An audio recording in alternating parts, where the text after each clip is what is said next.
Gentlelady yields back. Gentlelady from Indiana is recognized. Thank you, Mr. Chairman. I actually think it's a very good amendment because it's even worse. The guidance is even worse, than everything else because it costs so much money. And think about agencies like FDA. They issue this guidance and reissue the guidance. It costs billions of dollars, of companies that are doing research. It creates unpredictability, and it costs taxpayers at the end because it passed on to us as a consumer, but also it's stolen innovation.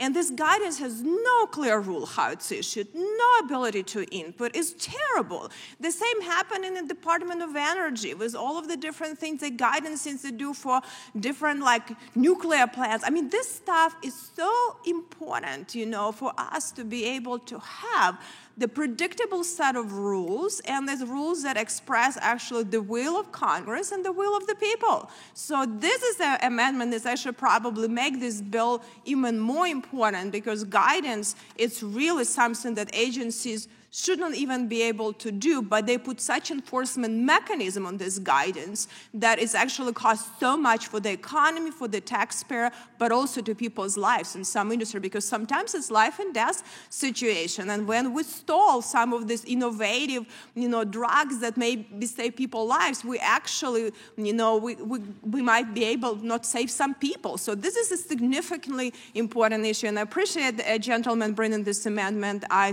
hope this committee will support it. I yield back. Gentlelady yields back. Gentlelady from Wyoming is recognized. I want to thank the congressman from Arizona for bringing what is an extremely important amendment to the REINS Act. I'm just going to give an example of how guidance is used by the federal regulatory agencies to circumvent the APA and the rights of the American public. In 2019, the USDA issued a 2-page fact sheet that they posted to the USDA's website that required all livestock producers in the United States, all cattle and bison producers, to start using RFID, radio frequency identification ear tags, by January 1, 2023, or they would be prohibited from being able to sell their cattle across state lines.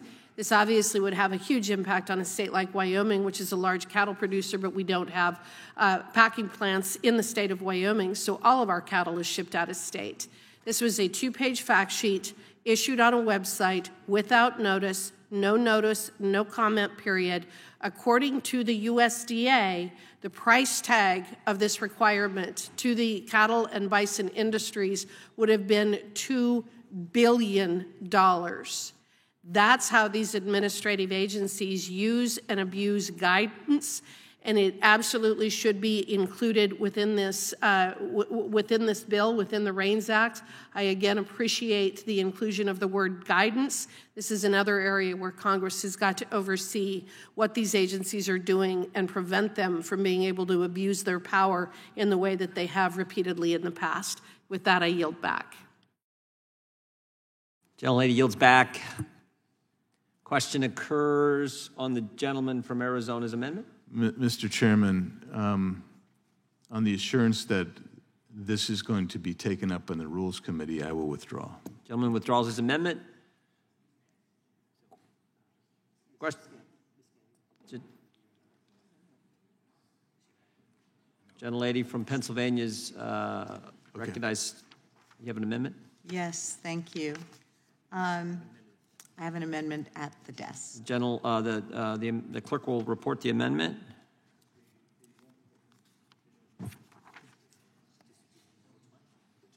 Oh, okay. You have the Reserve point of order. So,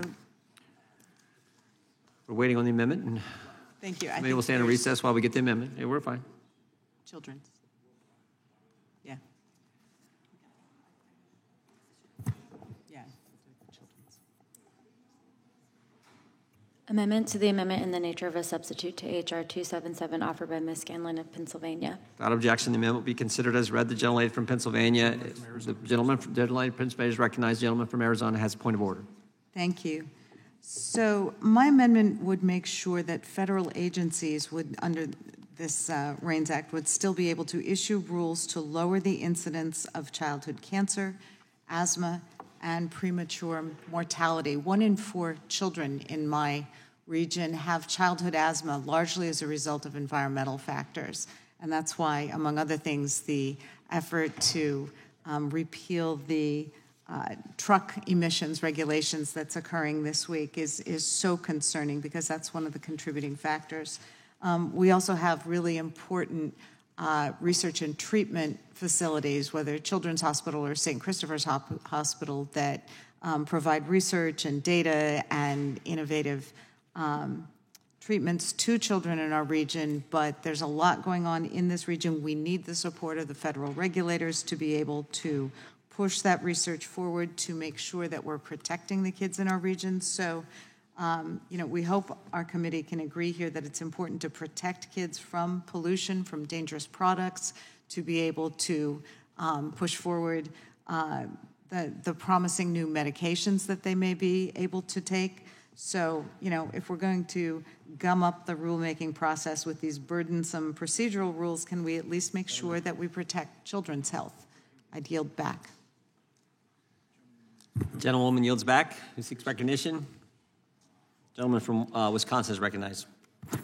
Well, I'm not sure. I think I know what the amendment's trying to do.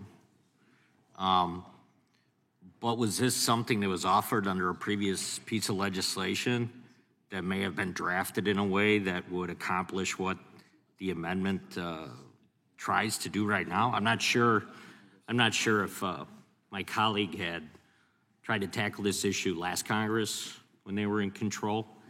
I think it goes back to the bigger piece and the full bill, which is, I've seen the REINS Act and I've seen it work. And the problem oftentimes can be that even the lawmaker, the legislator, really doesn't do the work up front. They don't draft the legislation in a way that could be clear and all-inclusive, and kind of either lays a path for those agencies that may end up doing the rulemaking, and being able to, and what the REINS Act would do is it allows you to put in place some type of scope statement that would actually then go back to the legislature so they could take a look at it and say, this does meet the legislative intent. Would the gentleman yield? This meets the legislative intent. And if everyone then is on the same page, fine, then move forward with the legislation, and ultimately it may pass both houses and be signed into law. But, I don't think we look kind of in the mirror on some of this stuff, on some of these bills, and say, did you do a good job when you drafted it in the first place? Would the gentleman and I think yield? that's part of this conversation. So, would the gentleman yield for a moment? I won't yield. I think the other thing would be, you can have a fiscal trigger too, right? It may not apply to every piece of legislation that makes its way through the body, through either the House or the Senate. But that's the way it works in some states, and they've had great success. I mean, I think one of the things that's most troubling about what I've been hearing today is that there are a group, some elected officials, I've seen it before, who cozy up to the bureaucracy. They believe that the answers are all within the bureaucracy, so they cozy up to it. They say, without the bureaucracy, this will not work. And I think that's the opposite view that I take, and I hope that many other elected officials take, is that you should be a skeptic. Now, that doesn't mean there aren't good people in the bureaucracy and people with expertise and people that we rely on a regular basis when there's a very technical type of legislation, piece of legislation. But, to cozy up to them, that's not your job. That's not why you were elected, to become complicit with the bureaucracy. You're here to work with your colleagues to draft legislation and make sure that what you drafted is ultimately met with the same goals that the rulemaking is drawn up on. And if we don't have that second kick at the cat, if we don't have that second opportunity to kind of dig into this and say, does this meet kind of the goals that we ultimately set as a legislative body, I don't think we're doing our job. So with that, I think that, my colleague, well-intentioned, I think, in trying to somehow address a very specific issue that obviously would pull at the heartstrings of anybody, may be well-intentioned, but again, I think the overall goal here is to come up with a piece of legislation that holds the bureaucracy accountable. And that's why I think the REINS Act, it's working in states all over this nation. It works great.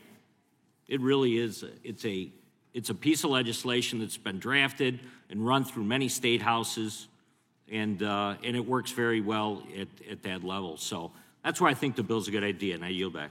Gentleman yields back. The chair recognizes the gentlelady from Pennsylvania, Ms. Dean. Thank you, Mr. Chairman. I rise in support of the amendment offered by my colleague from Pennsylvania. I'm proud of her for putting this together. I'm proud of her for taking a look at what we're talking about here, the absurdity of what this underlying bill would do and the harm it will cause to the health and safety of all Americans if we go through this ridiculous proposal by the other side around rulemaking, substituting our thoughts on any of these issues: clean air, clean water, safety of transportation, safety of flight, EPA regulations, and the like, and putting that within non-expert hands. We have experts who are doing cutting-edge research on all kinds of areas, and specific to this amendment, research on the health and safety of our children, the well-being of our children. So I rise in support of this. I don't understand how anybody could not support and be a yes on this amendment, offering an exception for the health and safety of our children. And with that, I yield to my colleague, the author of the amendment from Pennsylvania. Thank you. And if the gentleman had been willing to yield, I wanted to express that, I understand his concern about legislation that is drafted without sufficient input when people aren't given the opportunity to help make a bill better, as we've been seeing repeatedly throughout this Congress, so that there are gaps in what is sent to the floor, what is sent to the agencies. But instead of trying to block agency action that might fill in some of these gaps appropriately, this bill would block agency action and force things back to Congress rather than forcing Congress to do the job right in the first time. So I share the congressman's concern about Congress legislating well in the first instance, but hamstringing the entire federal government when Congress is not doing its best work, I think punishes all of America, and I don't think that's the appropriate response. So I yield back to my colleague, Ms. Dean. And I yield the remainder of my time. Thank you. The gentleladies from Pennsylvania yield back. The gentlelady from Indiana is recognized. Thank you, Mr. Chairman. I think I put in kind of a few things. I have kept listening to this debate. First of all, I think it's absurdity to think that somehow that people that sit in these offices in Washington, D.C., that a lot of this agency that never had a job in the real world, they know better than the American people on the ground and actually doing the work. And the only input that you American people do have that actually through us, through legislative branch. So this actually, our responsibility and duty to do that. And I think this bill doesn't do anything except it just says, we have a big overreach right now by administrative state. And we as in Congress needs to do our job. And maybe some people don't like it. Well, you know what? You don't have to run for office if you don't want to do your job. But if you ran for this office to represent these people, you should not be afraid to spend some time legislating, creating policies, that represent the people. And to tell you the truth, sometimes actually it does disservice because regulations is a long process and goes through a lot of drama. If something is very good and something is real important for children or fight cancer or something, actually Congress has a good ability maybe to do it faster, because if we can agree and have consensus, we can put bills on suspension and pass so quickly if it's good for the people. So actually, agencies and bureaucracy are stalling a lot of innovation that would be so good for the Americans. And that is the biggest problem we are facing right now. It's expensive. A lot of people cannot even bring innovation because you have to hire so many so-called attorneys and PhD and experts that charge a bunch of fees that a lot of them have no idea what's going on in the real world. But if you don't have a lot of money to bring your innovation or invention, if you're not able to do it, if you're a startup company, you have no ability to do it. That's why only big companies now getting bigger. And we have, we're always fighting too large to fail. Our too large to fail is even bigger now. Like in every industry, we're getting such oligopolies everywhere that we're going to be in trouble soon because they have controlled so much of the market. So I think it's actually very positive would be for us and for innovation and for children and fight a lot of diseases and everything if Congress would do its job and actually does some of this, promulgate this legislation correctly, plus probably more on a narrow basis. We shouldn't give so much, power and broad authority to the other branch. We have to think what our laws are doing. We have to spend time thinking how they implement and adjusting them. That is part of effective legislative process. We also need to think what federal government should be doing and what states and locals should be doing, because unfortunately, federal government somehow thinks we're so superior here to everyone else. We're accumulating so much power that our core functions, the protecting constitutional rights, securing our border, having strong military and national defense, we're not doing the greatest job on that because we're stretched to things. We're doing a lot of things that states are closer to the people. It would be much more effective doing that. And I think Congress maybe start thinking, oh my gosh, I have to vote on all these things. Maybe that is not a job that we should be even doing here. And we're overreaching what we're doing as a branch. And I think that will make us think twice in the legislators here. So I think it's a very good legislation. It's unfortunate that we cannot come to bipartisan consensus. And we should be able to oversee the other branch regardless who is in charge, Democrat or Republican. It should not matter. We are co-equal branch of government, and actually probably the most powerful from co-equal, because we have power of the person, power of the war, and founding fathers wanted us to be like that. So when we are not doing our job, we're doing disservice to this republic and to the American people, and I think we need to think about that. So all this bill does, it tells Congress, don't subrogate your powers, do your job, legislate for people, and let the American people have an input. It doesn't matter, because this is a country that it doesn't matter where you're born, rich or poor, where you came from, it doesn't matter. Your rights are equally protected. And constitutional republic is very important, where you don't have a tyranny of majority, but you have ability to protect rights of a minority. And that is the most important function we have. But if we allow other branch to legislate on our behalf and promulgate laws on our behalf and decide about people's rights, we are betraying our republic and our constitutional values. So hopefully we could have a consensus. I yield back. Gentlelady yields back. Who seeks recognition? Gentleman, let's go first to Mr. Gentleman from Arizona, too. Thank you, Mr. Chairman. So I need you first to withdraw your point of